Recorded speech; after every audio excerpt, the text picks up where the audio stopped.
Welcome to BumbleKast Live. I'm your host, Ian Flynn, the Bumble King, and joining me as always is my Bumble co-host, Kyle, JCRB Kraus. Breaking hearts and blasting farts. It's time for the BumbleKast. Yes, it is. Quick rundown if you are new to this procedure. Please ask only one question at a time so that everybody gets a chance to get one in, if we can. We will get through as many as we can here in the next 2 hours. We can't guarantee every question will be answered, and super chats will get priority, but those who don't get answered tonight will be rolled over into the nearest available priority Q&A episode. Alrighty. Let's not waste any time and get right on into it. Starting off with the one who got in first. Manjakio. I don't know exactly how to pronounce your name. Sorry if I pronounce it wrong, but here we go. That person. What if Team Sonic, Dark, Rose, Silver, and Blaze are in a Discord server together? What would they talk about? They're all active on it, even if they're in another dimension or era.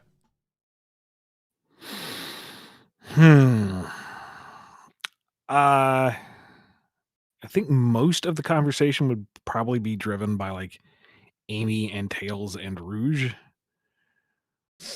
I mean, Sonic's probably only there just to grief Shadow, and Shadow only replies in like ironic emojis. Or terse single words responses. Omega doesn't really see the point because this is how he sees the world anyway. Yeah. The world is just one big Discord server to him. Big.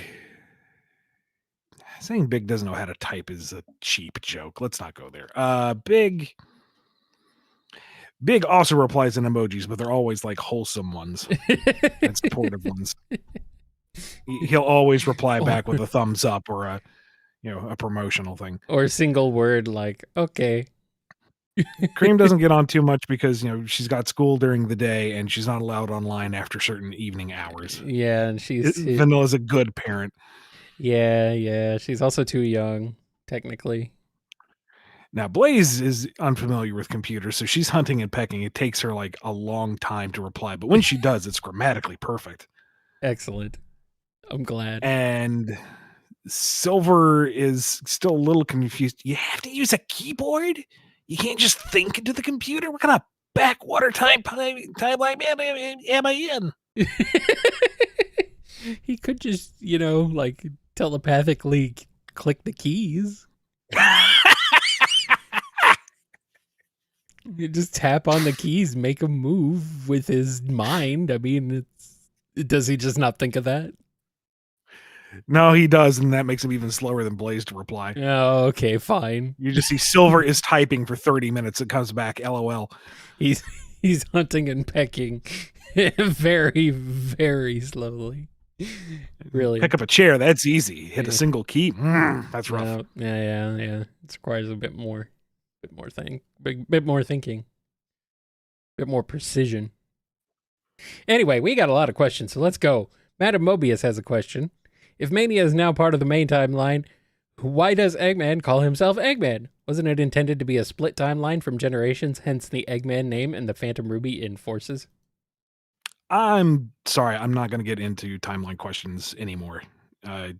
What is presented is the official word in Tails Tube, and beyond that, it's something that'll just have to be revealed as time goes on. But I can't offer any more clarification beyond what is there officially. Alrighty.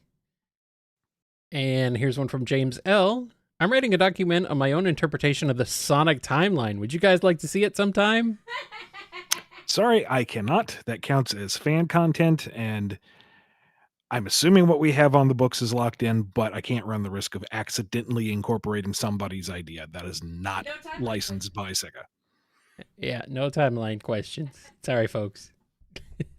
Oh, you can ask as many timeline questions as you want. They're just going to get the same answer. They're just going to get the same answer. Yeah. And would I like to see it? Nah, that's all right. I'll pass. You can have your own headcanon. That's cool. I don't mind. I don't I just don't really care what the timeline is. Just let Sonic be Sonic. Let Sonic happen, man. When did it happen? I don't know. That time. You figure it out. Murderside626 has a question. Back with yet another Naugus question. If you could put Naugus in the games, but he couldn't be a Zeddy and had to be some kind of Mobian animal, what would you choose? Maybe a bat. Yeah, he's already got the wing. He's already got like the ears, and he's got the kind of fangety teeth. And I was almost saying you could like incorporate the cape into like wing hands, but we have Rouge establishing what bats look like, and they have the back wings. Well, you know what? Just steal a page out of Gargoyles and have him just fold his wings around him like a cape. There you go. I mean, we lose the tail, but that was lost in Archie Sonic anyway. We would lose the horn. I don't know, maybe he's got a funky helmet or something on. All right, guys. I am sorry if you are trying to get one of the free questions in, but unfortunately, we're going to have to close them down because we are already well over 50 questions received. Good night. And we know we're not going to get through them all, so that's going to be it for the standard free questions. But if you send in super chats, we'll still try and get through as many of those as we can tonight, too. So, yep. Sorry about that, guys. Here's one from Super Sharkbait. Blaze has caught you selling illegal stuff in her kingdom. What is your next move? Also, you're not allowed to surrender yourself because I say so. Well, my last move is, hope that for a lenient god, because I'm done for. You can't outrun her. You can't outfight her. Like, maybe she's in a good mood and just decides you're incarcerated. I don't know what the rules are of the soul dimension. But, no, you're done for. You can't fight Blaze. What are you talking about? No, not us. Sonic maybe, but not us. Like, maybe Sonic, but no. Yeah. No. It's about it. I sure wouldn't want to. I wouldn't want to fight Blaze. That's why I wouldn't go selling illegal stuff in the soul dimension. All right, let's switch over to some super chats. We got the first one here from JCR1216. The conclusion of the Iblis Rizzer. Where do they kiss him, and how does Silver react to Blaze, Whisper, Tangle, Surge, and Espio to smooching him? Please use his Silver voice for your reactions. Oh, Lord. All right. Blaze, Silver's getting smooches from Blaze. I'm assuming that this is in some kind of official capacity. They're on a date. It's probably high end. Yeah. It's an awkward thing where you're probably got even money to say that they miss. How do you do that? They'll find a way. But it is sweet and nice and chaste and, wholesome. Not really much of a Silver voice to do because you don't really talk when you're kissing. I don't know if you do. I don't, personally. That kind of seems to defeat the purpose. Mouth is busy otherwise. But all right, good point. Silver might try, to be fair. It just doesn't work. Yeah. Things are busy. Who else is on the list? Whisper. Downright silent. That's what I was going to say. Even less of a reaction. But it might be something that she has to initiate the idea, but he has to follow through on. Yeah. Number 3, Tangle. Lassos him with her tail, drags him in, gives him a big old smoochums. Yeah. Maybe he gets out of Wah! And by the sudden grab, but again, mouth occupied. Number 4, Surge. Also an ambush. May not entirely be a willing participant, but she doesn't really care. No. And any noises might be coming from the electricity that's suddenly coursing through his face. Yeah, probably. And number 5, Espio. Also silent. He's a ninja. Yeah. He probably snuck up on Silver and planted one right on him. I mean, he's invisible when he does it, and Silver's very confused. What was that sensation? Where did that come from? Very lost.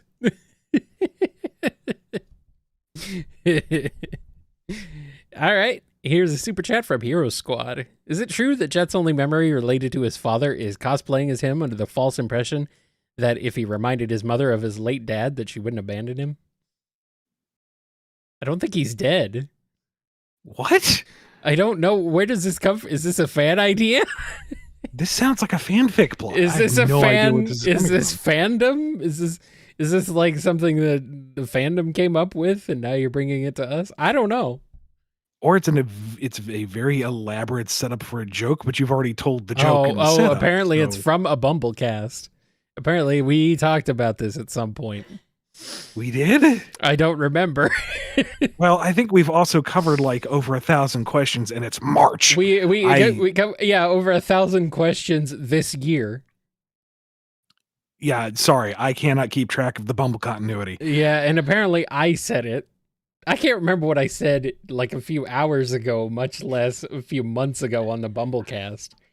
To be fair, in that context, that sounds something spiteful enough for you to say, so I believe it. I mean, I don't know why I would have, but I don't know what his dad is not supposed to be dead. Spicy Kyle is the funniest. But Kyle. It's not, I doubt it is true. I mean, I probably just made up random crap, or the chat did, and I was just repeating it. That's probably more likely. The chat said something. I thought it was funny, so I said it out loud. That's probably a bit dangerous. Oh, well. Here's a question from Twilord. You ready for the edge of your reality? For stranger layers coded in dream, awakened by data, where dangerous foes and strange friends await? Kyle, help. I'm missing the reference. Is this a reference to something widely known, or is this a reference to something that you've got upcoming that you're working on that we should be prepared for? Is this a Digimon thing? Is this a Digimon? Digimon, digital monsters. Digimon are the champions. That's the only thing I know about Digimon, is that they're the champions. Okay, it is about the thing that we helped him plan for. Okay. Gotcha. Oh, yes. Gotcha. We still need to schedule that. We need to do that. Schedule before that. Yes, Twilord, you didn't need to send a question about that. It's okay. But thanks for the reminder. BumbleKast Live. We stumble from one oblivious moment to another. Yeah, well, sounds about right. That's a normal BumbleKast.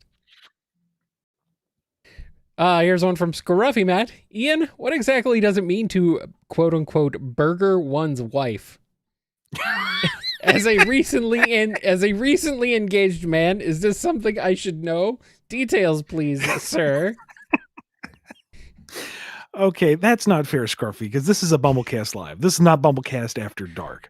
I have all sorts of wonderfully horrible answers for you, but we can't say them here because there might be children listening. There might be people with actual taste and morals that could be offended. And they listen to this show? Hey, you don't understand how much I restrain my power level here, Kakarot. Oh, man. Man. Suffice to say, everyone involved leaves satisfied. Well, all right then. Zach D has a question. After learning Jewel is a Ringo, just like me, I have to ask, what does Jewel think of the Beatles? Does she enjoy their music, or is she sick of Jewel playing Octopus Garden for the 50th time? I think I was meant to say, what does Tangle think of the Beatles? There we go. Yeah. What does Tangle think of the Beatles? Let's see. And is she sick of Jewel playing the Beatles all the time? No, because, it's her friend and it's her museum and her office, and she just gets to come whenever she wants, so Jewel can play whatever she wants. Tangle's more into, like, their weird, more experimental stuff, like... Yes. Hey Buffalo Bill and Yellow Submarine and the more eclectic stuff. The good Beatles after like 65, 66, where they figured out guitar distortion. Yes. Geo Knuckles has a question. Sonic friends decide to compete in a dino race. Which character would ride these dinos? T-Rex, Parasaurolophus, I know I'm saying that wrong. Okay, did I? Okay. Stegosaurus, Raptor, and Triceratops. Parasaurolophus. I mean, which raptor? There's so many dromaeosaurs. You know, the traditional raptor I'm going to go with. The Jurassic Park raptor. Who's going to... Well, are we talking like Jurassic Park raptor or actual velociraptor? Because those things were tiny. That could be... Like, Cheese could maybe ride a velociraptor. Okay, a Jurassic Park style raptor. Velociraptor. Whatever. Monster movie raptor. Inauthentic. Yeah, well... Sorry. Plus, they only know how to say one word. They didn't know. Okay, what do you want? Utah Raptor? Is that what you want? Yeah, let's do Utah Raptor. I don't know. What are the what kind of raptors do they have down up in Utah? I don't even know. No, the Utah Raptor's a big boy. Okay, he could mess something up. All right, that's a beta raptor. Maybe they're just there. writing a modern raptor, like an eagle or a hawk. Now you're just cheating. Well, I don't know what you want. I mean, right. I mean, the T-Rex might be just everyone's fighting for that one because he's got the largest stride. He can probably outpace everything else. You got a squat Triceratops. I don't really know what their top speed was, but I don't think it could waddle particularly fast. Stegosaurus is more of a bulky grazer. You could... How fast could a Parasaurolophus even gallop? Maybe enough to get out of the range of a T-Rex. Maybe he's like the closest thing to competition. But then you got the Utah Raptor. And that would be probably what everyone wants to ride anyway, because, you know, number one, it's a raptor by default. That's pretty cool. And despite having the smaller stride length, I think it would be able to outpace the T-Rex or at least endure for longer. So anyone who knows their dinosaurs is probably going to be vying for that. But do they know dinosaurs? Do dinosaurs even exist in Sonic? Well, I guess they would. Why not? And they're in secret rings. So sure, let's say dinosaurs exist. I'm pretty sure there's like a dinosaur enemy or something somewhere. Yes, there is. What am I talking There's about? Dinosaur badniks. So yeah. Okay, so yeah, of course they have dinosaurs. What was I talking about? Yeah. We're gonna put Knuckles on the Utah Raptor purely out of favoritism. Okay, good. Amy gets on the Triceratops because something with, you know, built-in spears and shield should have someone riding with a hammer. You know. Drive me closer so I can hit them with my hammer type of deal. Yeah. Parasaurolophus for Cream because she likes the hooty noises it makes. She's not even interested in racing. It's just the hooty noises. And Eggman on the T-Rex because that just seems appropriate. Wow. Wild. I'll take it. All right. Happy Times has a question. Does Lanolin's wool get weighed down when wet? If yes, does she try and stay out of water like Sonic to avoid drowning? We've yet to see that, I think. And it would be most reasonable for yes to get waterlogged and it's the pain. Yeah. Wouldn't that be fun if that's like her special animal ability is that it never gets wet and she's just like extra buoyant in water? That would be kind of funny, but...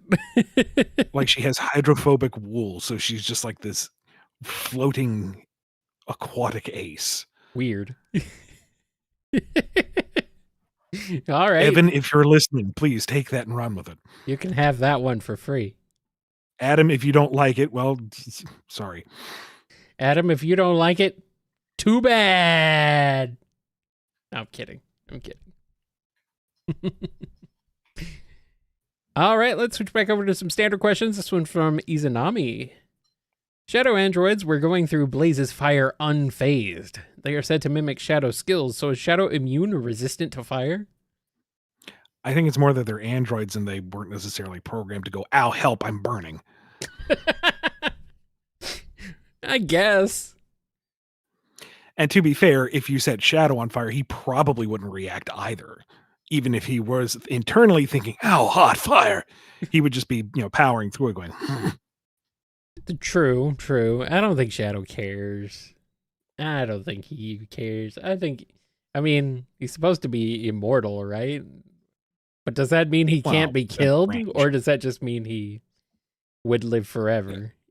I think he would just endure. I don't think that means he's invulnerable. Okay. All right. Alien Bros 438 has a question. Black Doom and Starline somehow managed to cross paths and form a very unlikely alliance for their own benefit. How does that go? How does Shadow and maybe Eclipse react to this information? I could see Starline throwing in his lot with Black Doom. Yeah. I mean, Wouldn't go not well necessarily, for him, but no, but he would understand the danger he is in, and he knows how to align himself with evil. So, and there's some things that he would actually appreciate about the Black Arms and their methodology. So it wouldn't be that much of an act. And Black Doom strikes me as the type of guy who would enjoy having a sycophant. And once he gets tired of him, he'll eat him. So it's a win-win for him. Why not? all right. Shadow doesn't care. He'll blow them both up. They're both evil. Why not? And Eclipse doesn't like him at all. He rubs him the wrong way. Why do we have to have this thing on the Black Comet? Can we eat him, please? I don't even want to eat him. Can we just toss him out the airlock or something? He's sassy to me. I don't like him. He's got he's got those poisonous barbs. I don't want to even eat those. Gross. Starlight's kind of giving him the up and down.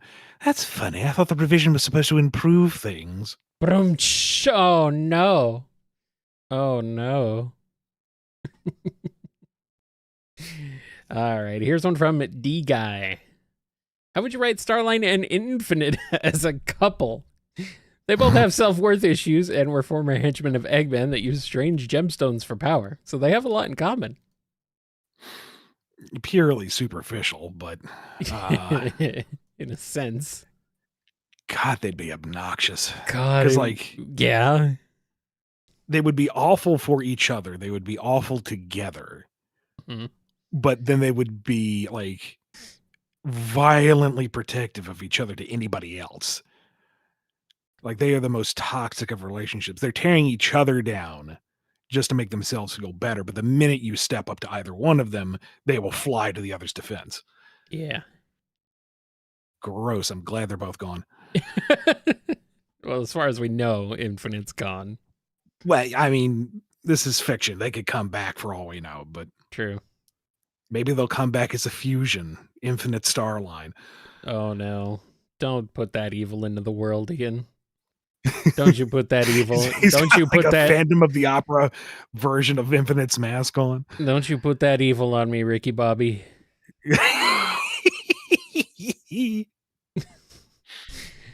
Here's one from Bro. In the 900th adventure, Shadow throws a beam of chaos energy at the Babylons with a hand. So can Shadow do a Kamehameha? I'd have to go back and look again. I'm pretty sure that was just meant to be a chaos spear. Well, I mean, what is a chaos spear except if not another name for a Kamehameha? No. Kamehameha is like an entire technique that channels into a wave of energy. Chaos spear is a concentrated, finely shaped, piercing attack. One actually has to create the clamshell-like positioning of the hand. I'm just really annoying you as hard as I can. Nerd.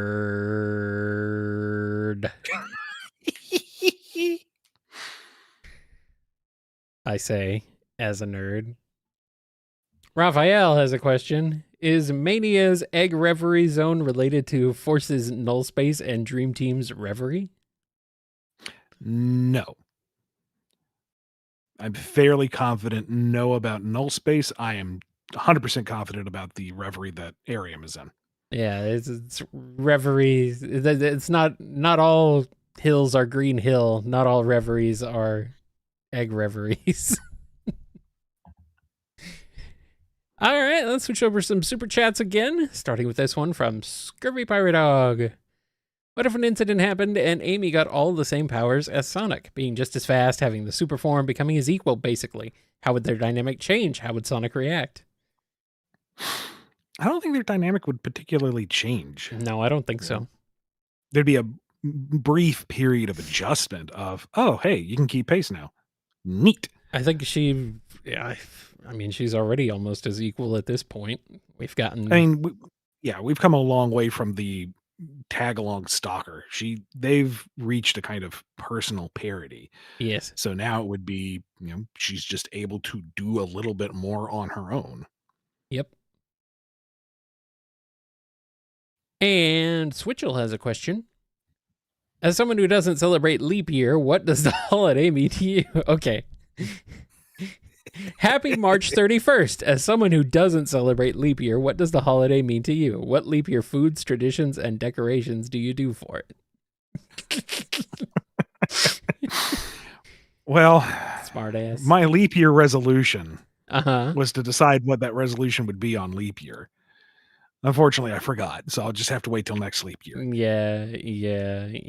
I don't usually celebrate leap year myself either, so, Happy March 31st to you, too. Maybe I was raised Orthodox leapist, but I'm not really practicing anymore. Yeah. Jedi Pony has a question. Mephiles meets Sparkles. What happens? Sparkles who? The anti-shadow scenario. Oh, okay. I'm assuming. Yeah. Okay. They get along swimmingly. Mephiles gets along with somebody? Yeah, I mean, they both want to destroy the entire world, and they enjoy laughing. Granted, Mephiles is a little more maniacal, but Sparkles enjoys a good ha. So I mean, I guess I mean, would I get along with Mephiles and Sparkles then? I enjoy laughing, and may or may not want to destroy the world. I think they're a little more fast-paced than you're used to. You're a little more laid back. That's fine. But, yeah, true. In their downtimes, I think you guys could get along. Maybe grab a burrito together, play a round of cards. Burrito. Heart 13 has a question. Blaze 30 years later, what if the Archie Sonic comics decided to adapt a version of the Soul Zone into the 30 years later stories? What would Archie, Blaze, and her empire be like in 30 years, and how does she interact with King Sonic? Oh my god. That would have been fun. Mm-hmm. Now, granted, we never got a chance to really explore Blaze's dimension in that continuity, or any, really. But I'm just imagining, badass battle Empress Blaze. Yes. She is fully grown into her role. Not to say that she's not already, but, gained the confidence that she has lacked in her youth, and is just the most badass statesman you can imagine. Even keel, wise beyond her years, 100% devoted to her people, doesn't need to prove herself, but she will absolutely obliterate anything that challenges her empire. This super ornate, elegant armor that's just awesome. Sounds good. There's little jets in it for the fire to shoot out as she goes flying at somebody at Mach 3. Good. She's entirely entertained by Sonic's attempts at being a politician and leader. He tries. And you know what? She'll support him in that. But, she'll humor him for a minute, and then it's like, all right, that was fun, Sonic. Now I need to sit down with Queen Sally and actually get some work done. You're off the hook. Go over there. The grown-ups are talking. Ouch. No. King Sonic's like, oh, thank you. True.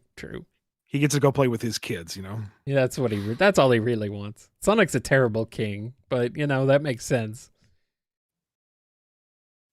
At least he's a better king than Shadow, but Morless has a question. Tangle and Whisper are on a date, and it gets interrupted by Rough and Tumble. How dead are the Skunk Brothers?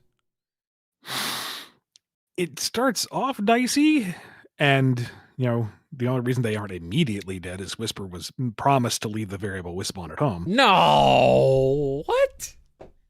but Tangled manages to wrangle it into a double date. Tangled couldn't leave her tail at home. Why does Whisper have to leave the gun at home? Well, no, Tangled did agree to leave her tail at home. There's just like this extremely long trail leading back to her place. Just the tip of her tail kind of wagging back and forth patiently. And then the fight begins, and you just have this extended gag of the tail reeling itself in across hill and dale. Is it going to get there in time? And then all of a sudden just comes over her shoulder and just whops somebody in the face. Rough and Tumble aren't related, are they? No. Okay, just checking. There's some people who are questioning that. They thought they were There's some people who think they are brothers. They call each other brother, but I think it's kind of still up in the air on whether or not they're like blood relatives or if they're just like bros by code. I'm gonna go with that, just so that's not too weird. Yeah, for the sake of this joke answer, why not? Yes. Let's do that. Let's say that. Normal person. We are switching over to some standard questions. How would a team up between Kratos and Vanilla turn out if they have to save their children from their enemies? Very efficient. Yeah. I wouldn't want to be in their way. Vanilla would give whoever the kidnapper is the diplomatic out. Mm-hmm. And when they, refuse, she says, well, I did try, and steps aside. And then Kratos does his thing. There you go. And when the invariably positioned surprise antagonist appears that puts Kratos on his back foot, then he just kind of smirks and says, very well, woman, your turn. And then Vanilla takes care of things. Sounds like a plan. Chaos Wind has a question. Which cereal mascots do the two of you think you could take in a fight? No prep time, outside help, no Chaos Emeralds. Hold on. Do the two of you think... Okay. Are you saying like Sonic or something? Because we can't use Chaos Emeralds, me and Ian. I don't think. No. So I assume you meant to put the word Sonic in there, but you missed it. No, I prefer the two of us taking Which on. cereal mascots do the two of you think could take in a fight? No prep time, outside help, and no Chaos Emeralds. It might have been they intended for it to be Sonic. But no, it's us. Okay, but it's funnier if it's us. This one. Okay, you can have it. I could take the Tricks Rabbit. You think you could? Mean, he's foiled by just denial of children. He's got nothing. Yeah, by children? Yeah. But I think that's about it. Like, Lucky, he's got leprechaun magic. You can't fight in magic with bare knuckle brawling. Not really. I mean, Crunch is a naval captain. He's seen things, man. He's served for years. You kidding me? Yeah, and besides, you and the cat make it happen, so you have to team up with him. Right. I mean, that's just built in. Yeah. I mean... Toucan Sam is a bird, but, he's a big bird. And he's got the aerial advantage. True. I mean, I'm ground bound. I can't do anything. Snap, Crackle, and Pop. They'll fight dirty. They'll team up. Maybe one individually, but together. Mm-mm. Yeah, they're probably bitey. Oh yeah, absolutely. And Sonny, I mean, he's just insane. Yeah, he's cuckoo for Cocoa Puffs, but he's just it's like trying to fight Woody Woodpecker. It can't happen. Yeah. What about a Sugar Bear? Oh, he's not a fighter, man. He's a lover. I know. He's a cool guy. All right. What would go in for a fight and you'd end up like buying him dinner somehow. Fred and Barney, they'd probably hit us over the head with some rocks, some boulders. Yeah. That wouldn't go very well. Tony the Tiger would Falcon punch us out of the stratosphere. Oh, the man is the definition of alpha. Are you kidding? I know. He's great. Yeah. What about the Halloween monsters? Well, they're monsters, dude. I mean, I'm not Van Helsing. What am I supposed to do? Is Count Chocula even prone to Catholicism? I don't know. I mean, all the Easter rabbits are made of chocolate. He's made of chocolate. Has he found the workaround? Is Count Chocula immune to the power of Christ? I don't know. I don't want to find out. What about garlic? Does garlic mess with him? I don't know. What about the bee from Bunny Nut Cheerios? I'm probably allergic to bees, so that's not good. No, that's not good. And again, it's the aerial thing. Maybe I could hit him. If I could hit him, maybe I would win. But he's got the stinger. He's got the mobility. I don't know. That might be kind of an even setting. I think that might be about everybody. The frogs from Smacks. I don't know. He's kind of jumpy and annoying. He probably would be too fast. That's a 50-50. Neither one is going to walk away clean. I know that much. Yeah. Yeah. All right, so unless the Trix Rabbit and everyone else. I mean, otherwise that whole Bigum thing is talking about the graves that he puts his opponents in. I don't know. All right, is that all of them? That's enough. It's close enough. Metal Skulkbane has a question. Sonic Fighters has Death Egg Mark II. Does that make Fighters a direct sequel to Sonic 4? Is that how Little Planet got free? No, and again, not going to weigh in on the timeline questions. That was a secret timeline question. That wasn't... They didn't say the word timeline, but you know. Fun Floof the Cartoon has a question. Ever since Chow races in IDW, Amy has had the All-Stars Racing Transform version of her pink cabriolet. But that game isn't canon as far as I'm aware. How does she have that car in canon? Because Tails built it for her. She went to the dealership and bought it? King Dodonpa did some upgrades to the other car he gave her? I don't know, man. Don't think about it too hard. Don't worry about it. It's just a comic. You should really just relax. I don't even know if she has insurance or a license. And Tails has a question. We have a general idea of the anime some of the Sonic characters would like based on the non-canon Twitter takeovers. But what anime would Cosmo enjoy? Is there plant-based anime? There's gotta be somewhere. I'm sure so they exist somewhere. See, I have the immediate answer off the top of my head, but I can't remember the exact title. And I could never pronounce it to begin with. What is it? Hold on, looking this one up. Maybe maybe her favorite anime is Sonic X.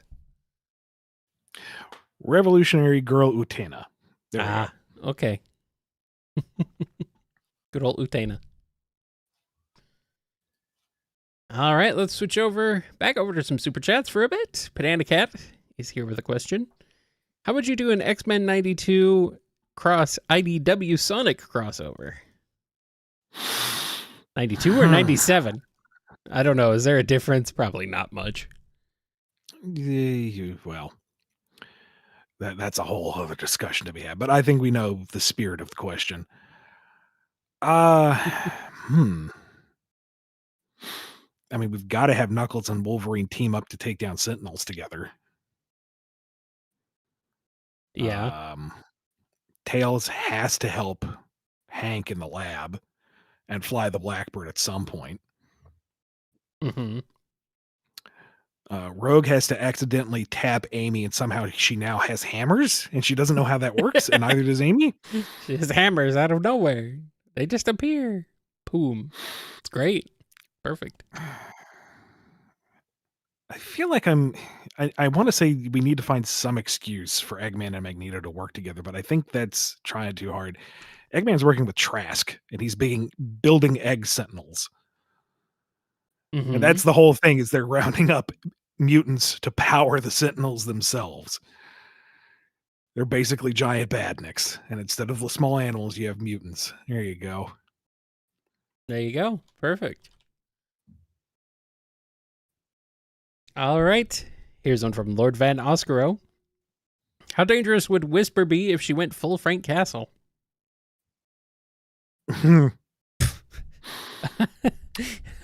About as dangerous as Frank Castle, probably. Yeah, more dangerous than what we would be allowed to show in an all ages book. Yeah. Yeah. Bladed Fox 14 has a question. Do you think Clutch gets his suits from Honey TaylorMade? I'm gonna say yes, just because it means Honey is there, and I'm bring Honey back, Ian. Do it. Yes, until proven otherwise. Make it real. Oscar O the Bearcat has a question. How would you do Tails creating an Ultron-esque character like Hypnobot? I feel like we've done something like this before, but that's all right. Maybe, but I don't remember if we had. I don't know. I would actually want to like sit down and think that one through just so we didn't hit on all the normal tropes with the well-intentioned inventor creates evil Mm-hmm. on a large scale. I mean, there's nothing wrong with kind of following through some of those beats, but you need, I don't know, I feel like you need something extra there so that it isn't just hitting on that for the sake of doing it. I don't have a good answer off the top of my head on that one. I would actually want to sit down and like workshop that one because I feel like it's a solid foundation for an idea. But again, it needs some extra thought put into it. Mm-hmm. All right. Chocolate Watermelon 28 is here with a question. What is your favorite place to visit?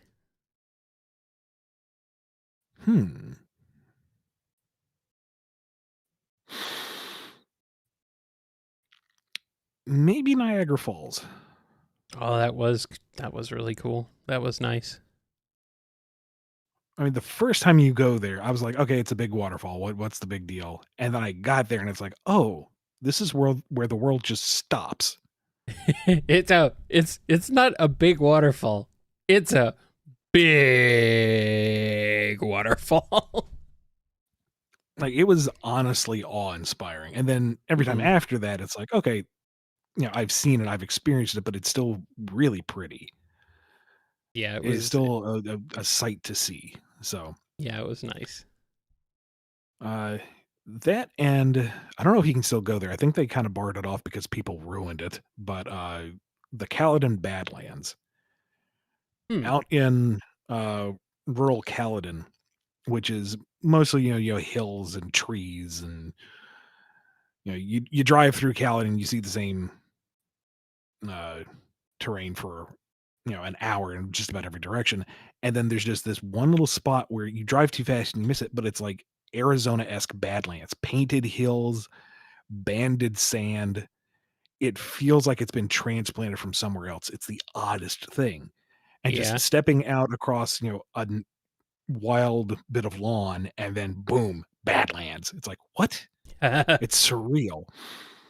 And I know they were building it up because once the word got out, it became kind of a tourist attraction. But then I think people were like scuffing up the hills and leaving litter and kind of tarnishing the place that doesn't bounce back. So they may have sealed it off. I don't remember now. Yeah. Oh boy. I think. I mean, I've only been there once, but Toronto was really nice. I don't know, it was just cool. Maybe it was because it was new.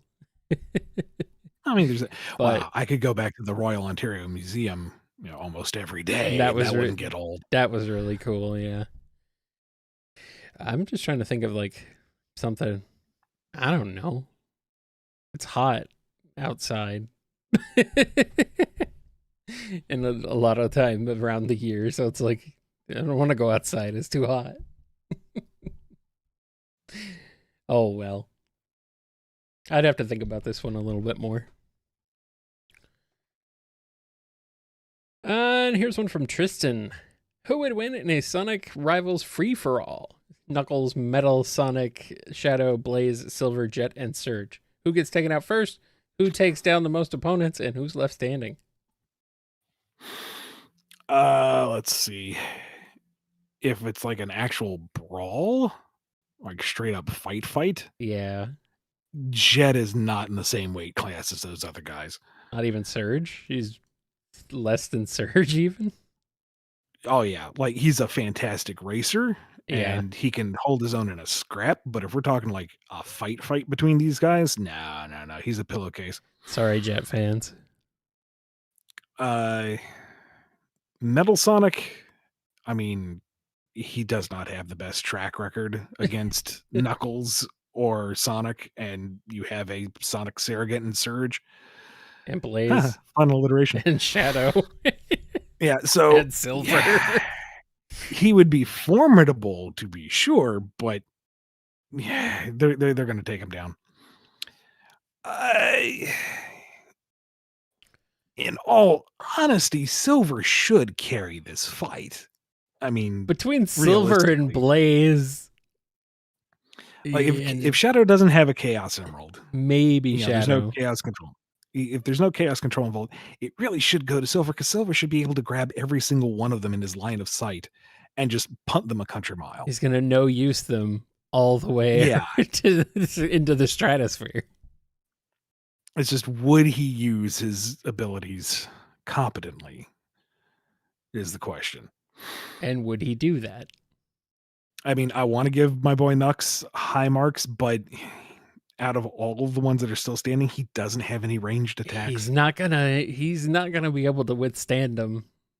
He's gonna keep trying to go in close, and he can't do it. I hate to say it.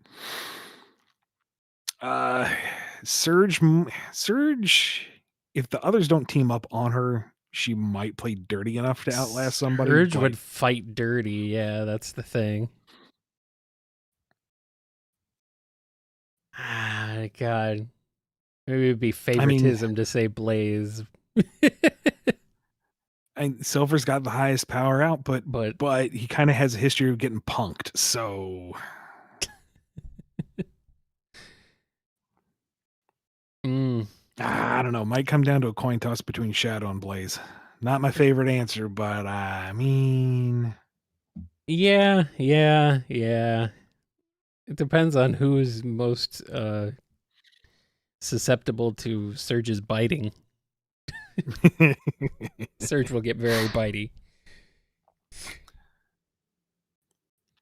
And we're going to switch back over to some standard questions for a bit. Here's one from Happy Times. While monitoring the multiverse for ideas, Eggman stumbles upon the various designs and builds of the Metal Gears.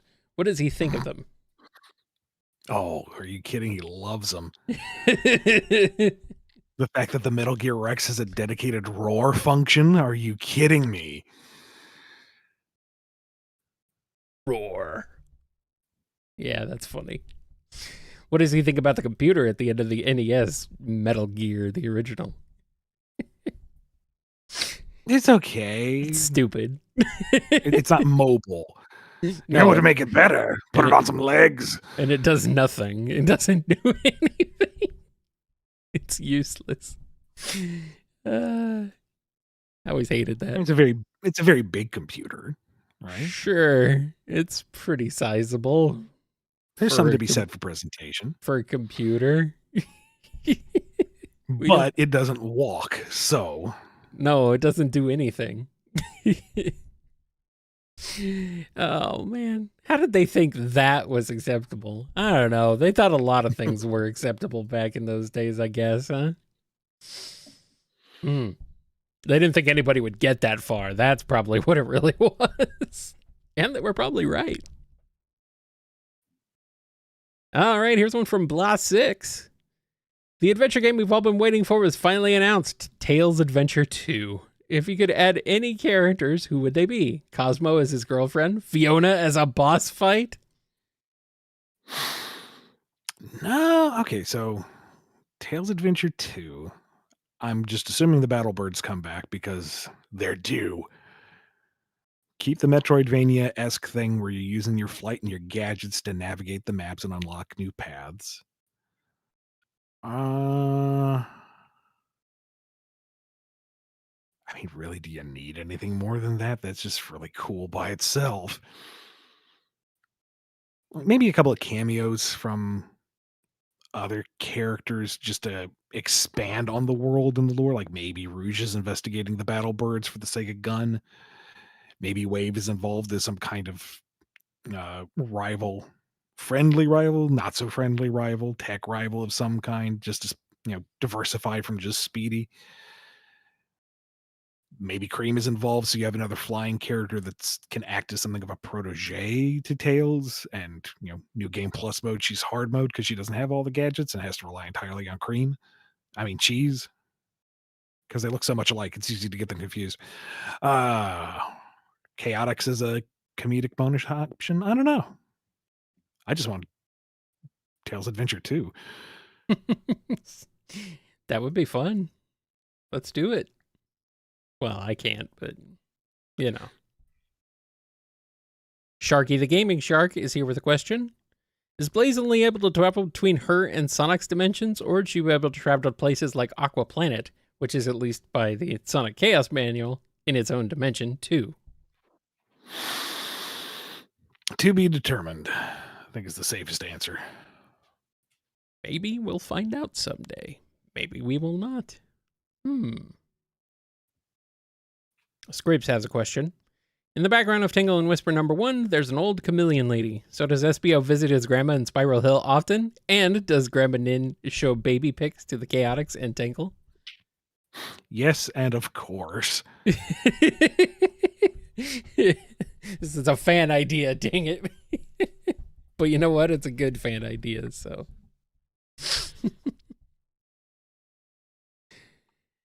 Here's one from Ethan T. Most obscure IP you can think of that is technically canon to modern Sonic via his many crossovers? Any of the Image titles?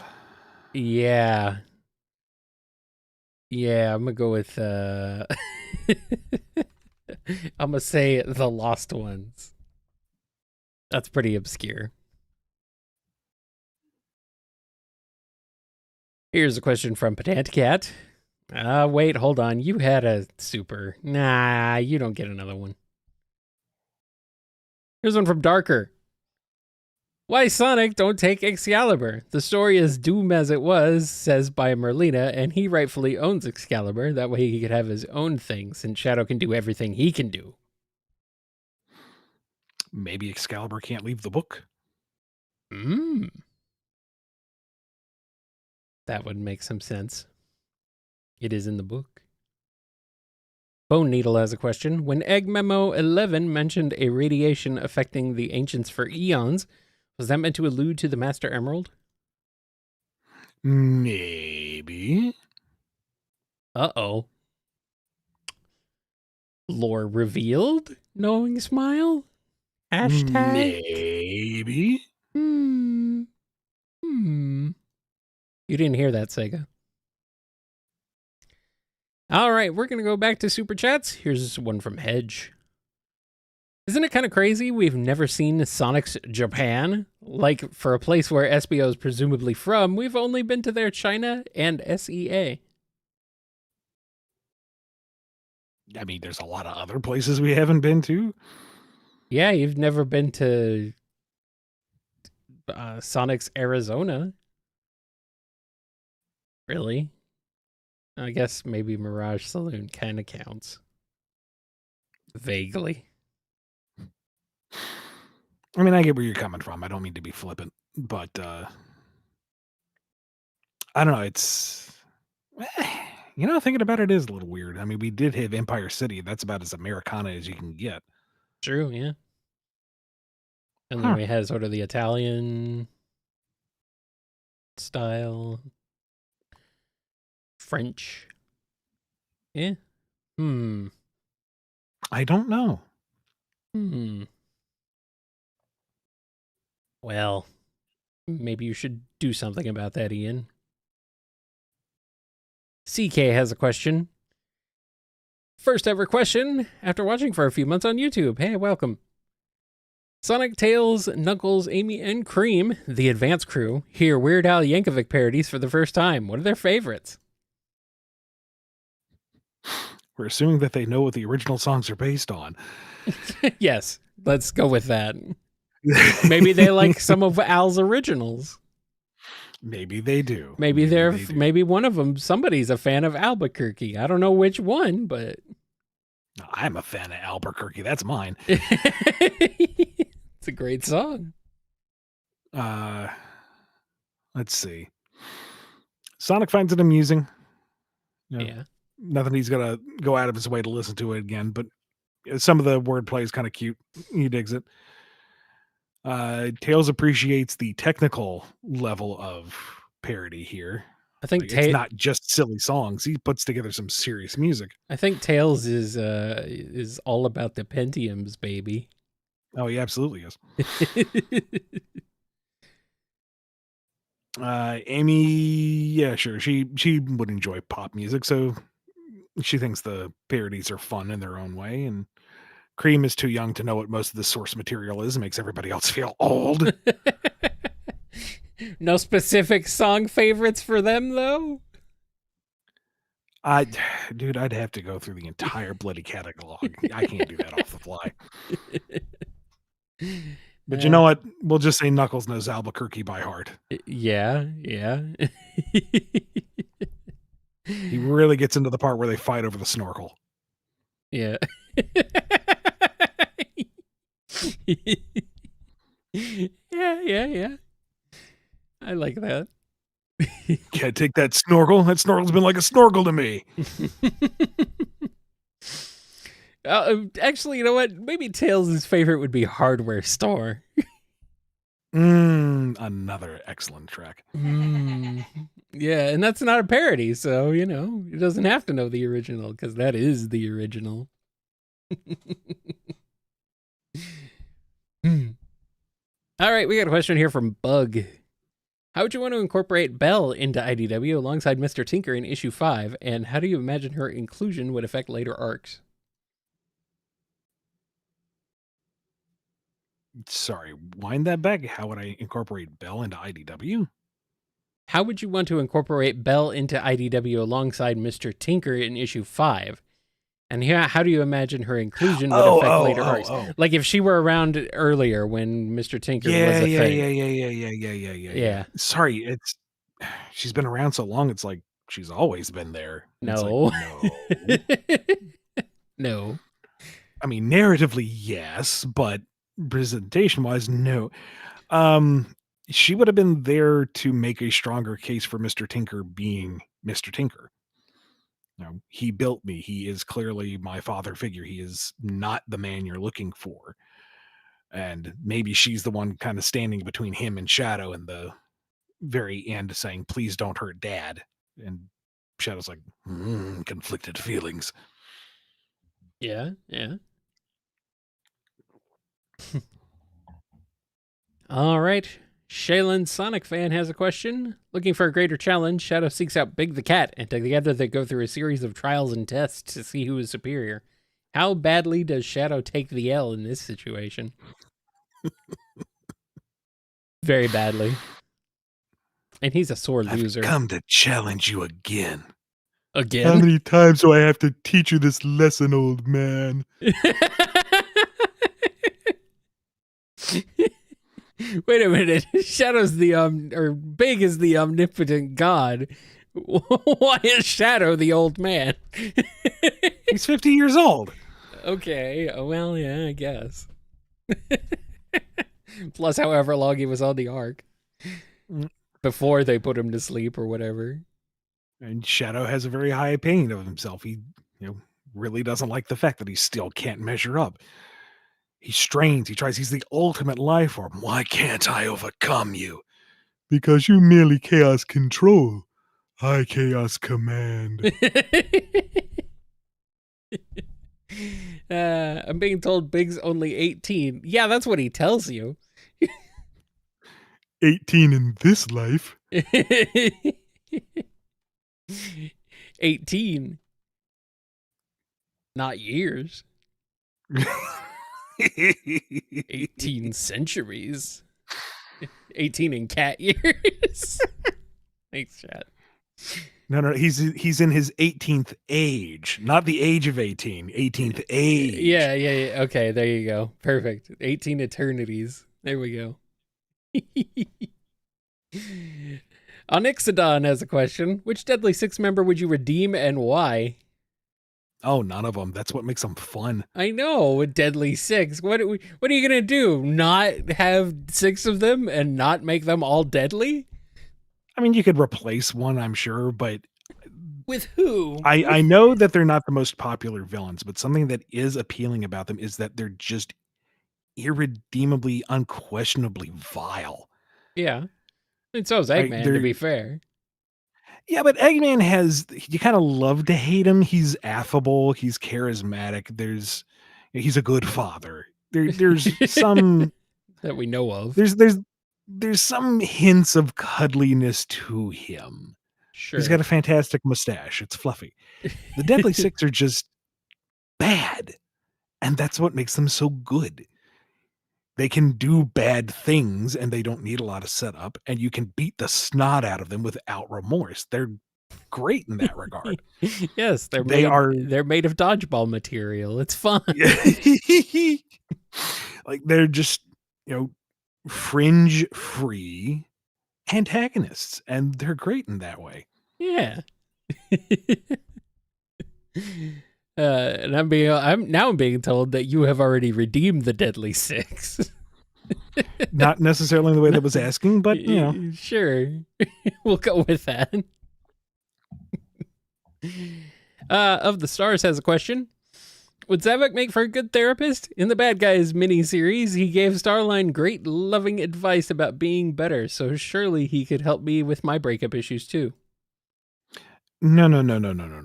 Zavok wasn't giving Starline good advice. He was baiting him into self-destruction. He was not telling Starline how to better himself. He was laying the breadcrumbs so that Starline would follow them off a cliff. Yes. No, he wasn't he was being a bad therapist. If Zavok were to give you relationship advice, by the end of the week, the feds would be after you.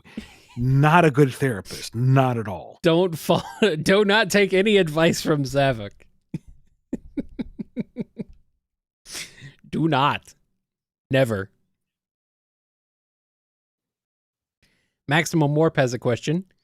Ian, are you aware of Chingarian? It was Sega's Kamen Rider knockoff from the late 90s that was used to sell the Pico. No, I didn't know about that. Chingarian or Chingarian? I'm not 100% sure how to pronounce that. I think I've heard of it, but I don't know anything about it. But I mean, the Pico's already pretty obscure as it is. So... all right. Here's one from Abram B. Are there times Sega US and Japan disagree or get confused with each other? Possible example, Sakai means world, but also generation or society. That gets into behind the curtain stuff that I know I can't talk about. Based on historical accounts, yes. I'll say yes. Maybe less so now, but I'll say yeah, probably. Now is a good time to remind everyone that Kyle is not affiliated with Sega and does not speak for them in any kind of professional capacity. No, I am not Sega, despite... Nor does he represent me or my personal views or beliefs, especially when it comes to Sega. Despite what some people may claim. I am not CEO of Sega. Yet. Seaman has a question. Big the Cat versus Terrence from Angry Birds. Which one is Terrence? Which one is Terrence? That's a good question. I don't know. Hang on, let me look it up. Terrence. Oh, he's the regular red one. Oh, I think so. I thought that was. I thought they were all called their color, to be honest. No. Well, they might be in the game, but this is the movie version. Oh, right. The big red one, not the regular red one. It's the big red one. There we go. There's a big red one? Yeah, the bigger one, the heavier one. I thought the big heavy one was black. No. That's the bomb one, I think. Okay. Yeah.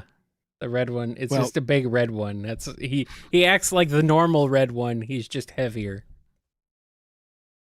Oh, right. It's been a long time since I played Angry Birds, and we're talking about the movie anyway. Yeah. I'm just going to default to big because that's the joke answer. It's not a joke though. Big is no joke. DDR Master M has a question. Blaze, Sonic, Tangle, and whoever else you choose try living in Animal Crossing for a month. What ensues? Sonic is bored out of his mind. Yes, Sonic would absolutely hate it. Like, he has seen the entire village by the end of the day.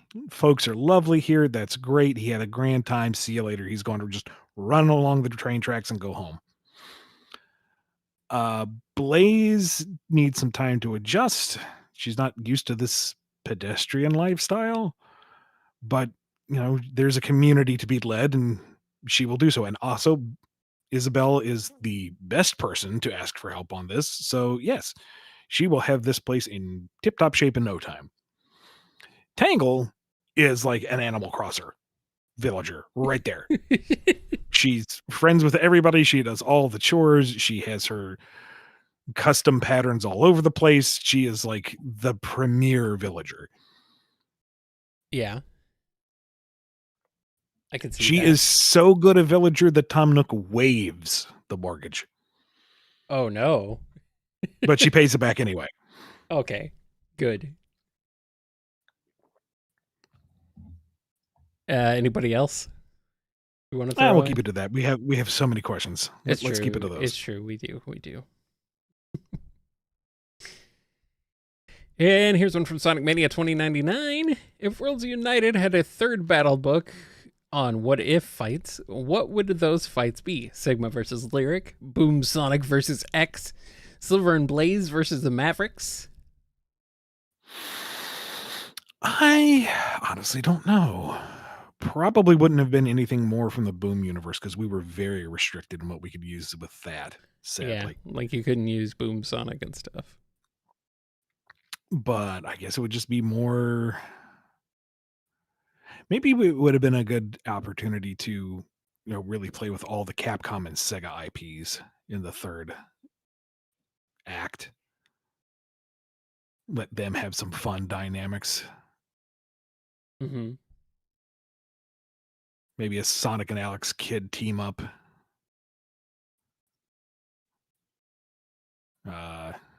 Maybe Arthur loses his armor and Mega Man loans him his helmet.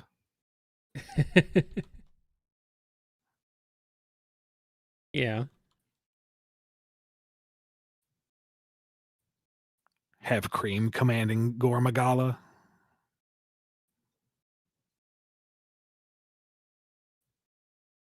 Uh-huh.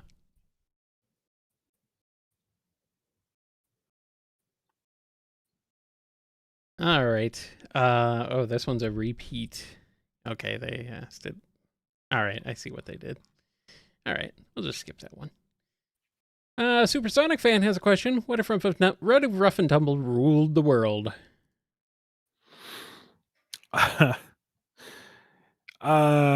Depends on who's actually running things. Like, if it's them actually trying to manage, they're not going to last very long, and things are going to be a dystopian mess. But if they bring on somebody to manage things for them, they'll be fat, dumb, and happy with whatever flights of fancy they have being catered to, while whoever's actually running the show rules with an iron fist, or maybe brings utopia because what do they care? Perfect. All right, Ilias has a question. Hi, am I able to ask if Shadow Generations is post Forces? You cannot because you can ask, but I can't answer anything about the game. Sorry. Here's one from Joe M. And this is the last super chat we have so far from that's not a repeat person asking. So we are still taking them. So if you want to send in more, you can do that. Joe M has a question. How old is Fang meant to be? I'm pretty sure he's comparable to most of the cast. Yeah, this makes sense. All right. And I guess unless we get some more super chats from here on out, it's all standards. Uncle Bean is here with a question. Would you be willing to use or redeem Eggman Nega in IDW if he turned himself into a Zeddy? Eggman Zega, if you will. Zega. No. Out of spite. He doesn't deserve it. He doesn't deserve redemption. He doesn't deserve to come back. Trying to imagine what that awful outfit would look like transposed onto some kind of weird Zeddy, and that's extra stupid. Someone's gonna draw that, Ian. You know. Yeah, well. You know. We got some Zeddy fans. A few. Yes, but why would they do that to themselves? Because they love Zeddy. It doesn't matter how Zeddy they are. They love Zeddy. Oh, no. Nothing said against the Zeddy. I'm talking about debasing themselves by acknowledging Nega. Oh, yeah. Okay, good point. Yeah. Have some dignity for yourselves.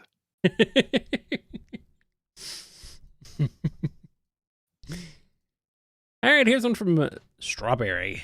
Is Sonic's Psyloop ability contingent on him being cyber corrupted, or could he theoretically use it without being corrupted anymore? That's TBD. The technique itself, I am fairly certain, would be linked to his connection to cyberspace, and that is tied to the Starfall Islands. But if in future games they decide to use such a technique, I mean, depends on if it's supposed to be the same thing, in which case we would have to think, or whoever's writing it would have to think of a reason why Sonic retained that power. Or if it's just, he can do a similar-esque technique, it's just not cyber powered. They may not pull from that hat again, in which case that saves me some mental gymnastics to go through. Presuming that I'm working on whatever project it is. I mean, I may not. Who knows? Save Evan the headache. All right. Here's one from Levi C. Starline's Isekai adventures continue. The platypus washes up wherever King K. Rool has been hiding since DKC returns. What does he think of K. Rool's evil plan of how to steal DK's banana hoard? Well, I mean, he's devoted so many of his forces to this. Clearly, there must be something special about these bananas. I mean, why would he go to so much trouble to just go after them over and over again? Why would he reinvent himself over and over again just to go after these bananas? And then he finds out, nope, it's just a boatload of potassium. Well, it's very common. And then he's just got to ask why. And K. Rool says, out of spite.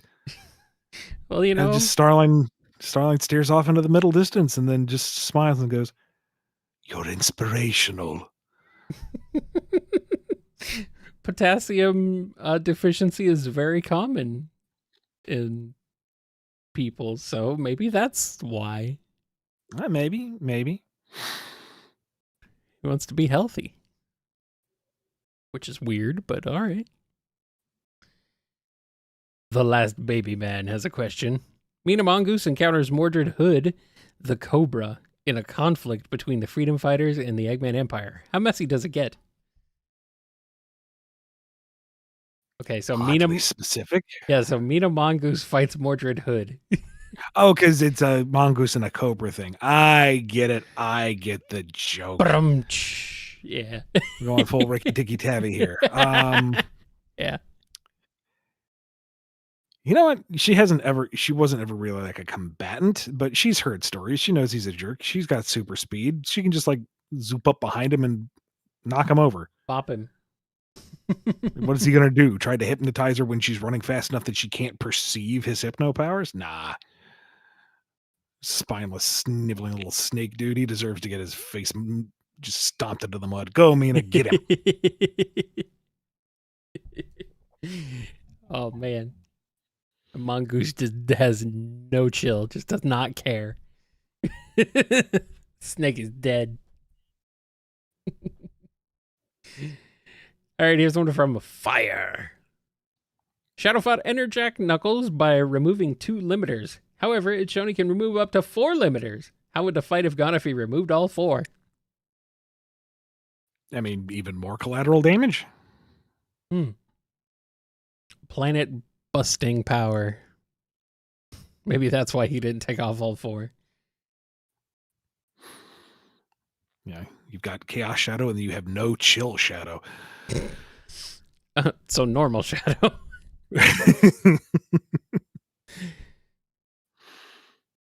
Here's a question from Ghost Cat. What if instead of Dark Gaia's energy, Sonic got Light Gaia's energy? What type of form would Sonic have?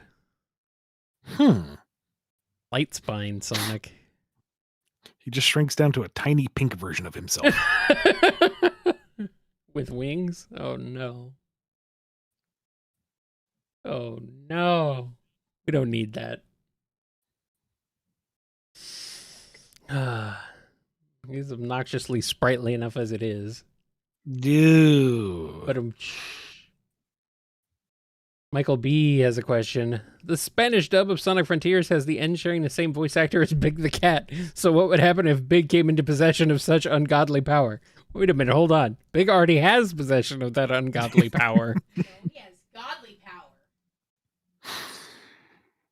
What is one mote of gold and light against the immeasurable, or whatever it was? Blah, blah, blah, JRPG Final Boss. Hey, you wrote I it. cast Ultimate. I, the end, will knock you all down. DDR Master M has a question. Rough and Tumble decide to host a podcast. What's it about and how successful is it? It's stream of consciousness.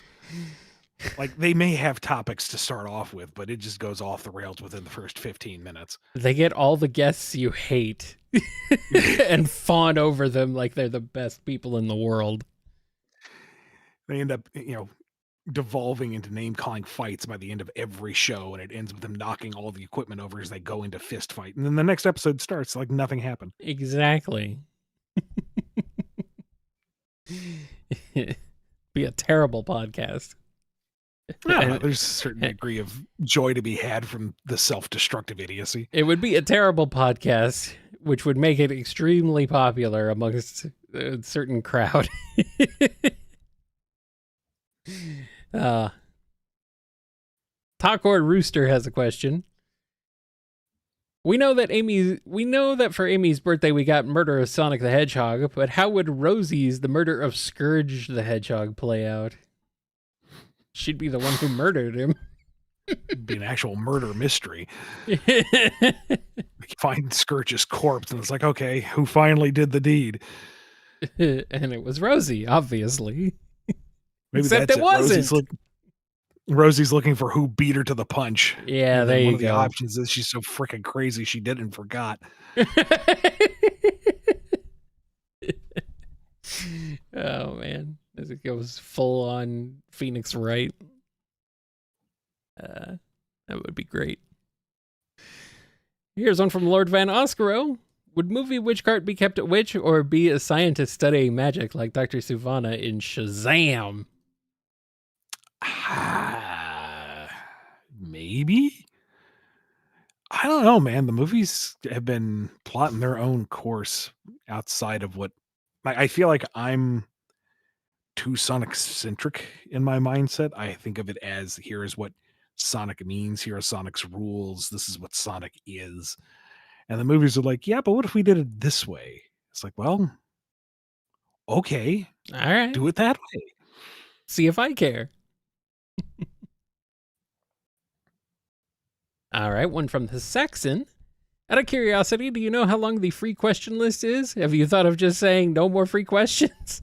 Well, we're answering them right now. But I think they mean in general. Like, do you mean like all the standard questions that have ever been asked? I mean, yeah. That you stack those, you'd probably eclipse Mount Kilimanjaro. Use them as an elevator to the moon. I don't want to say no because, not everyone wants to pay their $5, and I respect that. This was never meant to be a pay-only show. And we would be doing more pure standard Q&A episodes if we could catch up on all the priority stuff. And it's literally just been about a matter of time. Yeah. Like, we are behind on our BumbleKast minis that we owe folks. And that's because I just haven't had time to do all that recording. So I have this vain hope that one day we will catch up on everything and actually dig into the standard Q&A. But realistically, that's not going to happen anytime soon. I am sorry to everyone out there who asks questions. We appreciate your questions that come in via comments and on Twitter and everywhere else. And it's really just a matter of having the time and the getting through everything, really.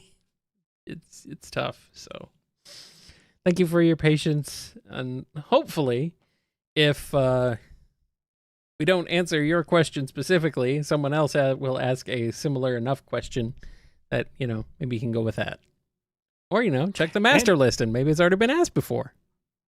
And, there's also been folks to have bought BumbleKast Mini specifically just to sponsor standard Q&A, to bump them up. Yeah, that's awesome. That's not kind of that's not roundabout way of saying buy questions, but, I appreciate their generosity towards the community. Yeah, that's not what we intended either. We didn't mean for that to happen, but, that's very cool of people to do that, so. Honestly, none of this success has been intended. It's kind of like, well, let's see if this works. Oh, wait, it worked. Oh, no. Took a while, but it worked. If we do this, maybe this will kind of stymie the flow and we'll be able to get on control. No, it's even more successful. Oh, no. Failing upward, Kyle. I don't understand it. Minis were the best, worst idea that we ever got.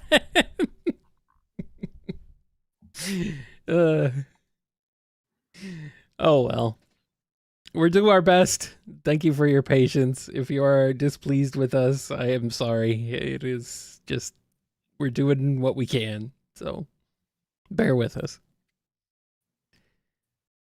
Here's a question from ZismTG. Sega fired you and in revenge decided to write for one of Sonic's obscure okay, hold on. Sega fires you, and in revenge, you decide to write for one of Sonic's obscure clones. Who do you pick? Ty the Tasmanian Devil, Jazz Jackrabbit, Gex, Croc, Arrow the Acrobat, or someone even I forgot?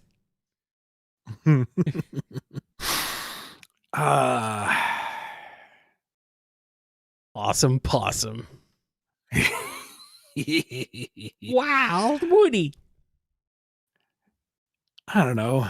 I'm not really super familiar with any of them, but Jazz Jackrabbit seems like the type you could have some fun with if it's very tongue-in-cheek. Oh, it is. Something that's so self-serious it loops around to parody without realizing it. If you had the right tone. What about Bubsy? I unironically want to write Bubsy. What could possibly go wrong? Exactly. I want nothing but I want it dripping with irony. I can get you in touch with the world Bubsy heavyweight champion of the world. Really? What does that mean? I don't know. Just means he's like the only Bubsy fan in existence, I think. I honestly wouldn't want to touch just because his whole thing is pop culture references, and I am pop culture illiterate for the most part. Yeah. So that would not be a good fit. That's all right. It's old pop culture references, though, to be fair. So, I mean, you'd want to update it, but and for what little I know of Arrow the Acrobat, that would actually be like the easiest, I think. Mm-hmm. I feel like it's an anthro series that lives in its own little world and you accept it for what it is. And that's basically Sonic. Mm-hmm. Just hit the ground running, or, well, not in Arrow's case. That the whole point is not to hit the ground, but you know what I mean. Sure. Sparkster. There you go. Sparkster. Oh, wow, yeah. Sparkster, I think you could actually do like a serious kind of narrative with. Oh, Sparkster's not really a Sonic clone. Sparkster's his own thing. Yeah, but he was part of that animal mascot wave. I guess, but I feel like Sparkster really has his own world and feel to his True. game. I feel like it's a Yeah. disservice to Sparkster to just say, he's another one of them animal mascot clones. No, not Sparkster. I mean, Yeah. it's because his games were actually good. Yeah, I'd be on board for a Sparkster project. Man, love Sparkster. All right, and yeah, this question looks familiar. All right, we'll go ahead and do some super chats because we've got some super chats come in since last time. So let's keep on rolling through them. Here's one from Normal Person. Tangle and Sonic become rabbits on Easter. How would this event turn out? Sonic would challenge himself to hide all the eggs, find all the eggs, put them back again as many times as possible before the kids actually start looking for them. All right.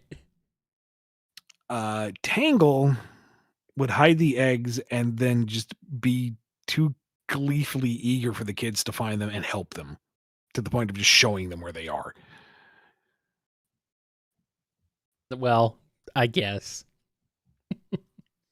Helping the kids. Pfft, whatever. All right. And I am 99% sure we already had a question from this person. So Smash Zapper 85 has a question. Given that Bill Clinton was an inspiration for Sonic's personality, how would Sonic run a presidential campaign? Poorly.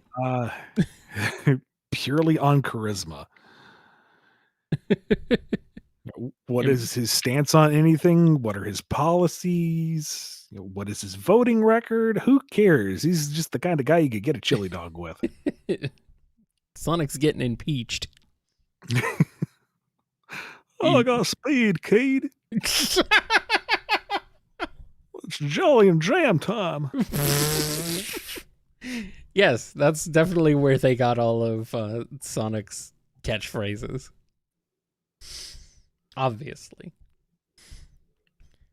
Maida Gebera has a question. Is Isekai Ogiri Frontiers Sonic and following the strongest version in the history of the Sonic franchise, including supers and etc.? I'm sorry, what was the start of that? Is Isekai Ogiri Frontiers Sonic and following the strongest version in the history of the Sonic franchise, plus including supers and etc.? I don't know personally. I'm hearing words that they are not Isekai Ogiri. What does that mean? Yeah, let me look that one up. Is that like... Okay. Oh, hold on. Sonic Channel. Oh, it was the Sonic Channel goofs, the multiverse stuff they were doing. Yeah, okay. And I don't remember them touching on Sonic Frontiers. Maybe? Ultimately, this is another power level question, and if you want it to be, that's the answer. It's always power level questions, Ian. It's always power level questions. All right, and we're caught up on Super Chats again, so let's keep on rolling with some standards. Zach D has a question. Nope. We already did that one, so never mind. Sorry, Zach. Kater Station has a question. Knuckles, Zavok, and Jet are captured by Black Doom. Oh no! Now it's up to Rouge, Xena, and Wave to save them. Oh no! How does it go? They meet in the middle because we had Rouge, Wave, and Xena. They would infiltrate. It would be one of the cattiest exchanges ever conceived of, but they'll work together for the ultimate good. Xena's planning on abandoning them on the Black Comet, but Wave and Rouge already knew that. Like they went and they understood this. Of course. And Wave and Rouge aren't necessarily, friends, but they're at least professional enough that they need to work together just to get through this. So they'll work on it, and they'll leave Xena behind. No harm, no foul. Meanwhile, you have Knuckles, Zavok, and sorry, what was the other one? Let's see. Sorry, Knuckles, Zavok, and Jet. Jet, yeah. They're just gonna power through. They're gonna break through the jail cell. They're gonna smash everybody in their way. Jet's going to steal one of those weird little Black Arms hover platforms and show them how you really ride those things. Mm-hmm. And they're just causing chaos on their way out. And they happen to meet the girls, and they're like, "Hey, we came to rescue you." And they're like, "That's funny. Let's get out of here." And then they all leave. Yeah. Of course, you forgot about Jet. You just had to forget about Jet again. Well, it's a lot of characters to keep track of, to be fair. I mean, it's 1-to-1. I mean, who else would Wave be looking for? It should have been obvious, but we've also, we're an hour and a half into this. Maybe she's looking for Storm. Yeah. Possibly. That would be funny. I mean, Jet's going to be the kind of obnoxious, I know everything. Follow me on the way out. And Zavok's like, I could just rip the head off his shoulders and no one would care. Someone would care. Storm and Knuckles would be, trying to hit each other on the way out and causing more damage because of it. Yeah. Storm might be funnier, to be fair. But, oh well. Nintendo has a question. I've been wondering lately who determines what the sound effects are in a comic. I presume when it's a part of a joke, like in Sonic Boom, you write it in, but otherwise, is it up to the letterer? That can vary. Usually it's up to the writer, but sometimes the artist will add it in themselves.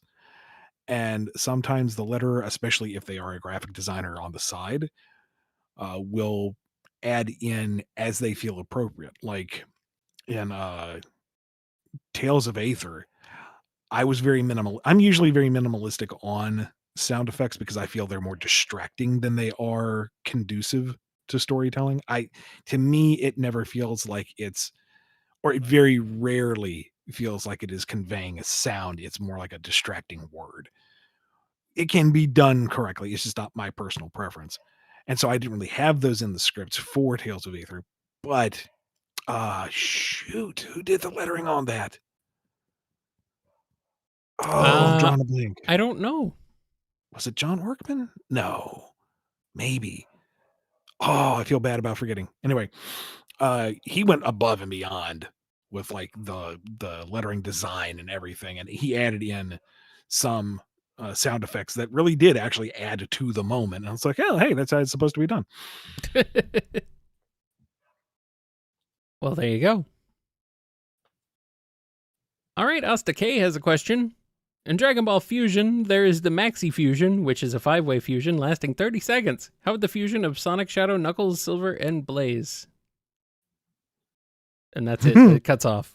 But that sounds pretty cool. I mean, at that point, did they just turn into Solaris? I suppose. Solaris with big old punchy fists? And a spin dash? Okay, so we got 3 hedgehogs, so it would probably be a hedgehog base. Yeah, sure. That's 3/5 of the combo.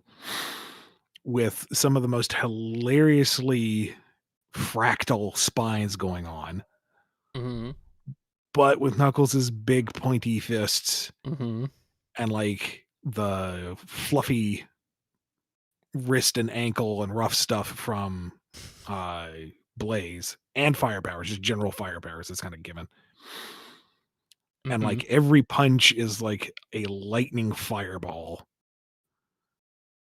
And the spin dash is like psychically charged and also on electrical fire because why not? Why not? Because it looks cool. Unfortunately, this only lasts for 30 seconds. So what's the point? I guess you can do a lot of damage in 30 seconds like that. It's the spectacle. Well, yeah, that's right. I forgot though. In Dragon Ball Z, 30 seconds lasts about 3 episodes, so.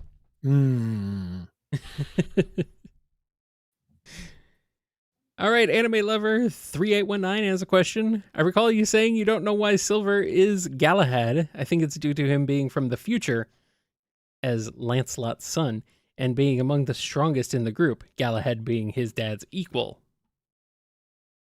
That would be a good enough explanation. Sure, we'll go with that. Why not? Yeah, next generation knight. Yeah, okay, sure. I like that. All right, Syed C has a question.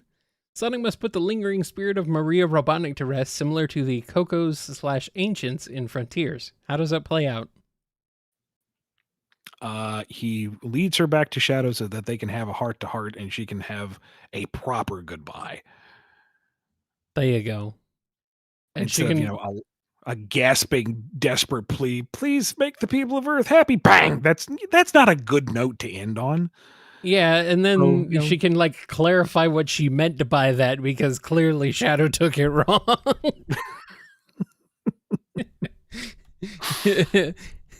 You took it the wrong way, Shadow. And, they say their goodbyes and she moves on without any regrets, and Shadow starts raiding every gachapon machine in the world, just distributing toys. Shadow, what are you doing? Maria wants everyone to be happy. Gachapon preys upon you. I'm doing it last wish. You enabled this, Sonic. Oh no. Shadow becomes crappy Santa. The worst Santa.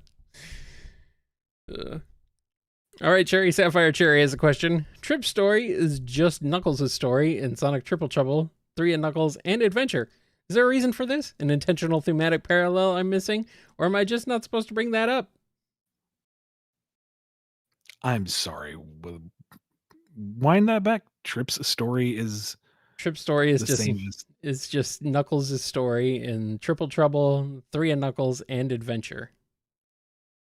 no. She's the guardian of an island. Well, granted, there's some parallels, but But- Knuckles was, kind of tricked, and Trip was press ganged into serving them. Yeah, Trip knew. And Knuckles learned the truth and fought back, and Trip was abandoned and then won over by Amy's friendship to find the courage to move on. Their stories are completely different. Trip knew they were bad people, but she didn't really have much choice. Right. Yeah. Knuckles thought Eggman was good. I don't know how. You just take one look at that guy and know he's up to no good, but Knuckles is naive that way.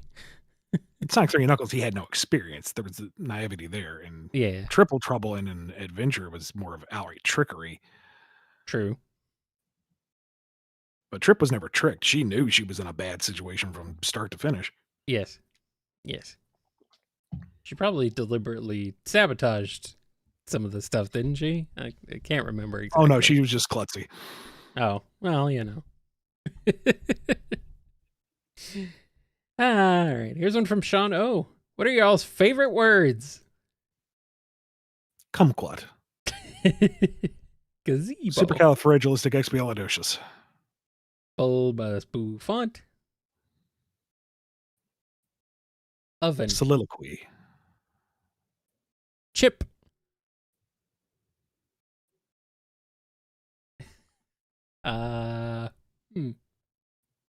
Ambidextrous.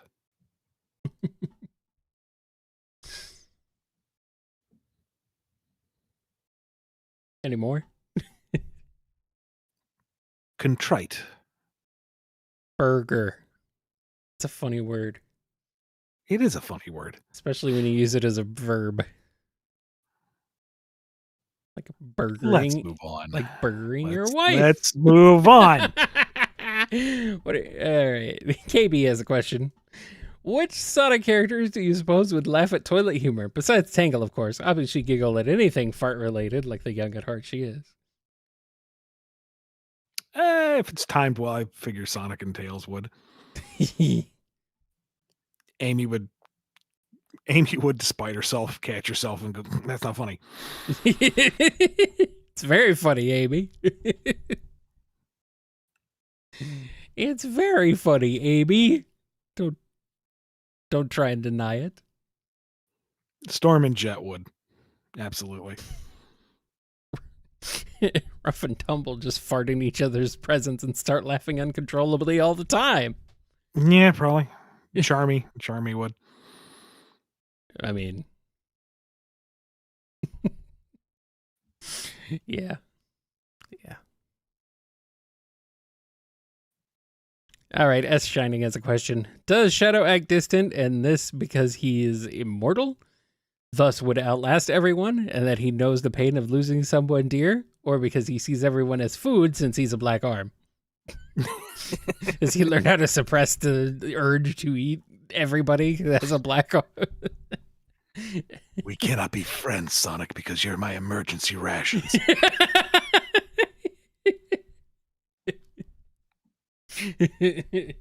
I can't be friends with Shadow you just tell me because I can't be friends with you because you smell too delicious.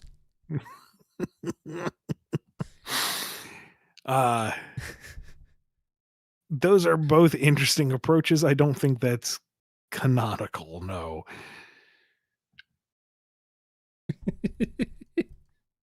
It's not canonical, but I'll take it. And we got one from Creative Cavi. Sonic Roll, the board game, has released. What's your favorite board game based on an existing IP if you have one? I don't, but I'll tell you what I didn't enjoy. And that was Lord of the Rings Risk. Oh. Because the premise is fun. You know, you have the map of Middle Earth and you're playing as, you know, the heroes protecting it or as Sauron's forces, and there might have been other factions there, I don't remember. But the map itself does not take into account what the original Risk map did and why it is so balanced and tactical. And they added hero units. So, you know, Sauron and Aragorn and stuff are in there, and they throw off the balance of power because they have special traits to them. Oh, no.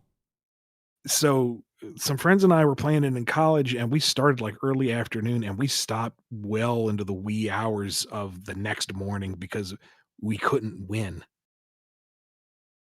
Oh, no. There would always be a roll of the dice where some armies would spawn, and you know what progress was made was lost. It was just excruciating. Oh, no. Well, that doesn't sound great. I don't really play many board games, so I can't really answer this one, honestly. I did really enjoy the Star Wars Monopoly game we had for a while, because all the Monopoly money was like imperial banknotes written in actual Arabic, and you could use the key on the back to translate what it said on the money. That was super nerdy. I liked Okay, that. that's pretty cool. Yeah. But we also got Star Wars Battleship, and that I didn't like as much because it was hex based instead of grid based. Yeah. And trying to figure, A1, B5, that's easy enough. But this was like C13Q or something. It's like, where are any of these units? I have no idea what I'm shooting at or where anything is. Ah, that's no good. Oh, well. All right, Red. Yo. Oh, go ahead. Sorry. Sorry, just it hit me. You know what they totally should make? What's that? Mousetrap, but it's Batman. So, Bat Trap? Yes, and you play as Batman going through some kind of villain lair, and you have to get to the end to catch the bad guys, but the bad guys are constructing the Machiavellian trap to capture the bat. Well, there you go. Like, go full Adam West with it. Oh, that'd be great. Warner Brothers, call me. Let's do it. All right, Red Tootle has a question. If Silver were to try and find his own Tails-like sidekick, who would it be? You need someone who acts as a good foil. Sonic is all about, charging ahead and is full of confidence and, looks before he leaps. And therefore, Tails is a great foil to him because Tails is more thoughtful and he's more cautious and he lacks that confidence and he can fly, so he can grab Sonic when he jumps off that cliff. I swear to God, I hit the button at the right time. And that's what was fun about the early Amy and Cream dynamic, because Amy was a little less restrained than she is now, and Cream was extremely prim and proper, and they got along great. So Silver is so incredibly powerful and so earnest and still just a trifle naive. He would need someone who is much more grounded, probably pessimistic, Yeah. and just for giggles, completely powerless. Like someone who always sees the forest for the trees, someone who's always very pragmatic, and who could probably be incredibly capable with phenomenal powers, but they have nothing. And Silver has everything. And there's this kind of built-in, I don't want to say animosity, but and resentment's too harsh of a word, but there's this longing. If only they could have Silver's powers, they could do so much good. But they can't really resent Silver because Silver really does try. Silver is like pure-hearted. All he wants is to help other people, and that's what inspires Sidekick to stick around. Mm-hmm. I can see that working. All right. Night Fury Lover 31 has a question. We talked about Shadow on Amy's bracelets, but what about Silver's? Do they have a function to help focus his powers or something? No, I think they were meant to be a visual cosmetic thing that they would kind of open up and glow whenever he used his powers, but I don't think that's been consistent. Mm-hmm. Mm-hmm. Oh, the chat is suggesting Barry as Silver's sidekick. It's funny. Maybe I feel like Barry's kind of cut from the same cloth as Silver. Yeah. But he doesn't have any powers, so He does not. He does not. All right, we got some super chats that came in, so let's go ahead and go through those. Yeah, we're at the 10-minute mark, so let's get them quick. Alrighty. This one from Butter Noodles. Most of them go by masculine or feminine pronouns, but of all the robots / AI of the Sonic series, who's the most and least attached to their pronouns? I would assume Omega. As most or least? Least. Like he does not care. Call him he, they, she, whatever. He just does not care. He's Omega exists for one reason, and that is to destroy. Everything else is superfluous. Mm-hmm. True. Orbot and Cubot, I imagine they wouldn't be particularly hung up on it either. I think they would be given a trifle pause since they have more masculine sounding voices. If Eggman decided to flip a switch and say, all right, you're female now. Well, that's fine, boss, but can I have a small tweak to the vocoder, please? But Sage defined herself. I think she is, confident in who she is, and she defined herself as she, and therefore it is who she is. Right. So I think that matters to her insofar as that is the identity she crafted for herself. Sure. And since Sonic is he, I would assume that Metal Sonic also feels that he should be he as well. Yeah, that makes enough sense.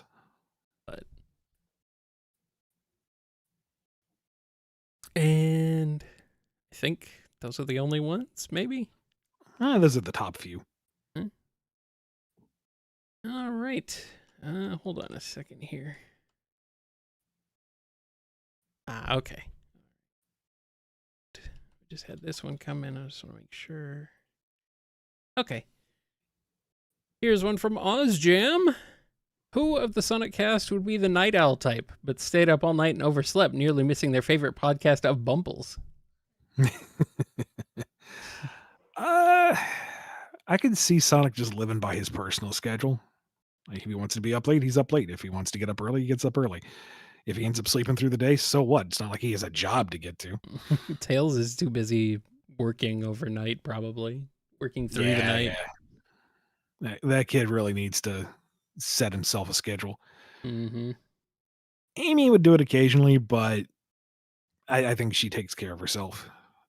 Yeah. Knuckles, I think, is good about his schedule. Sun is up, he's on duty. Sun is down, he's asleep, but also with one eye open because he has to be on duty. Mm-hmm.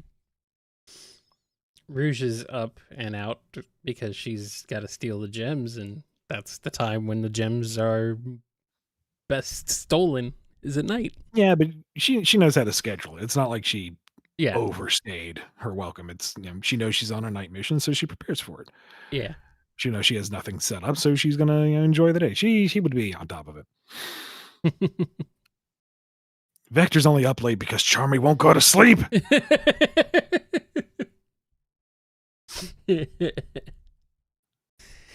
Espio gave me the old-timey cough syrup. Victor, this says it has bourbon in it. I don't care. Give him the whole bottle. Oh, no.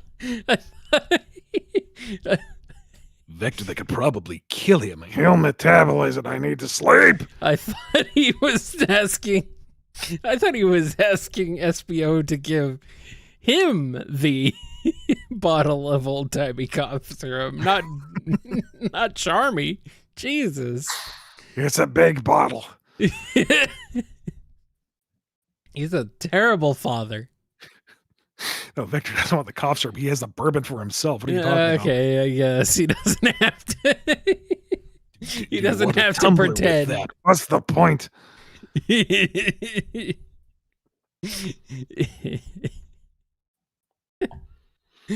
Oh man! And here I thought Vector was a good dad. Oh, he is when he's had his sleep. Yeah. True.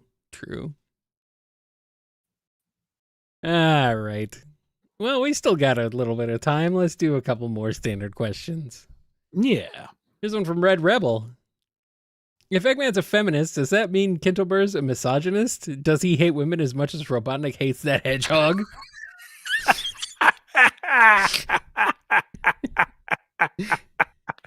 Oh, that's horrible.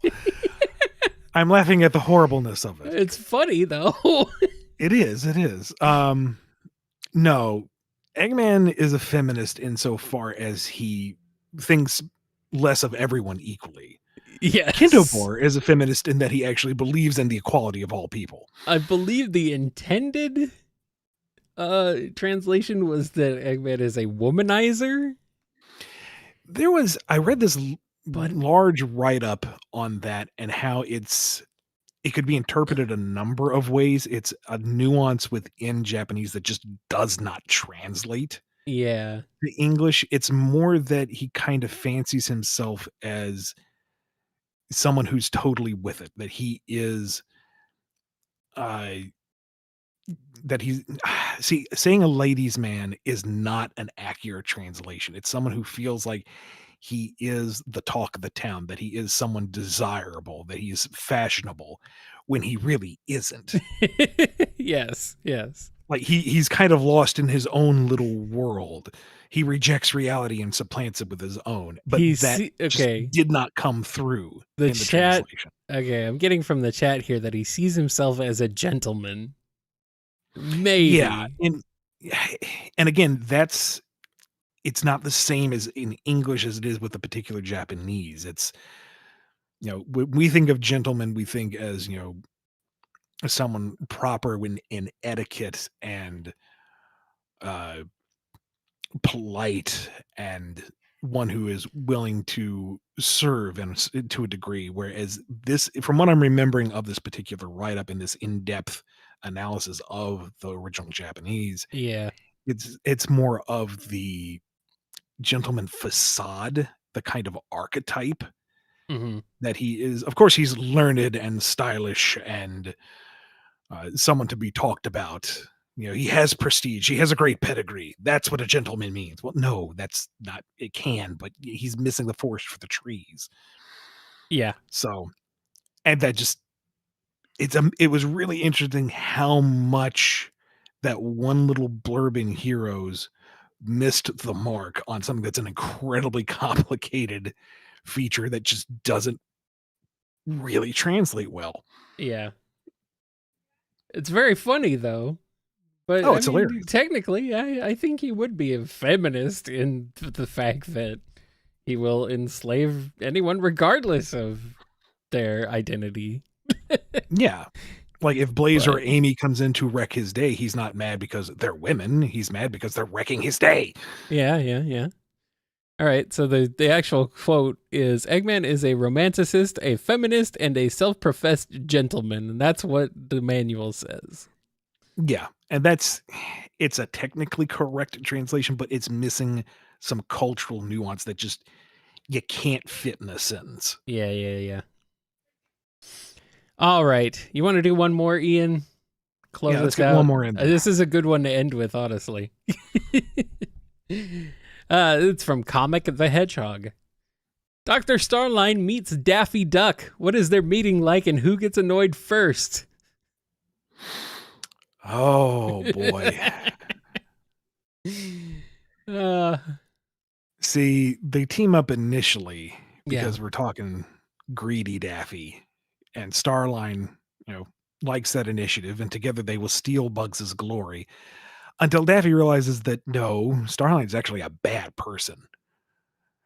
Not just a co-conspirator who's equally Daffy. No, he's an actually bad, menacing person, and so he's going to reverse course and he's going to go Daffy on him, loony Daffy, and Starline is going to have such a bad time afterwards. He never clues into the fact that they're not working towards the same goal anymore because Daffy is just absolutely playing him like a damn fiddle. Wow. Yeah. All right. That's it. That's all we got for this BumbleKast live. Thank you so much for everyone who listened in, for submitting your questions, especially for your super chats. It really is appreciated. We will see you, in a month for another BumbleKast live at the end of freaking April. Yes. Guy, you got anything to wrap us up with? No. We just, of course, we got plenty of BumbleKast in upcoming weeks, so stick around. There's no shortage of questions and no shortage of whatever other shenanigans we get up to, so it's gonna Plenty be of fun. programming to be had. Yes. All right, so if you're celebrating, happy Easter, and be good to yourselves. Be good to each other, and we will see you next time on the BumbleKast. Take care, everybody. See you next time.